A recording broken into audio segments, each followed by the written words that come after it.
שדרות שנמצאת בישראל. עבורי לגור בשדרות זה העובדה שאתה צריך להיות כל הזמן דרוך. כל פעם שאתה רוצה לצאת עם חברים, כל הזמן צריך לחשב איפה נמצא מיגונית, או כמה זמן יש לך להגיע למרחב המוגן. זה מצב מאוד לא פשוט. זה מצב שילד בן 14 לא צריך לחוות, לא משנה באיזה מדינה או מקום בעולם. העובדה שאתה במדינה שלך, במקום הבטוח שלך, גם שם אתה לא מרגיש בטוח. אפילו אם אתה הולך למקלט, למרחב המוגן, גם שם אתה לא מרגיש בטוח, כי אתה מפחד על הקרובים שלך ועל המשפחה שלך ועל כל העם שלך.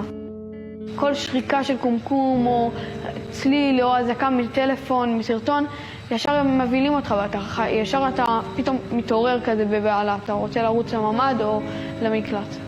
אני לא הולך לבית ספר, לא יוצא עם חברים, לא יוצא בכלל מהבית כמעט. כאילו בקושי לנשום אוויר טיפה בחוץ אני לא יכול. אני כל הזמן צריך להיות סגור בבית, להיות קרוב לממ"ד. כל הזמן אתה רק מחכה לצבע האדום ורץ לממ"ד. גם כשאתה רץ לממ"ד אתה צריך להיות שם, לחכות שם כמה דקות ורק אז אתה יכול לצאת. ואז יש עוד פעם צבע אדום, אתה חוזר. וזה מפחיד כי אתה כל הזמן חי בפחד.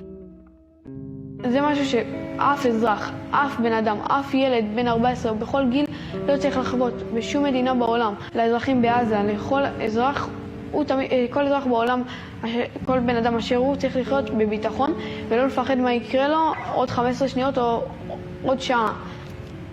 וזה מצב כאילו בלתי נתפס, כי בסופו של דבר אנחנו גרים פה ואנחנו לא נזוז מפה. גם אחרי אלפי טילים שנשלחים לעברנו, לא נזוז מפה כי זה המדינה שלנו וזה המקום שלנו, אין לנו מקום אחר ללכת אליו.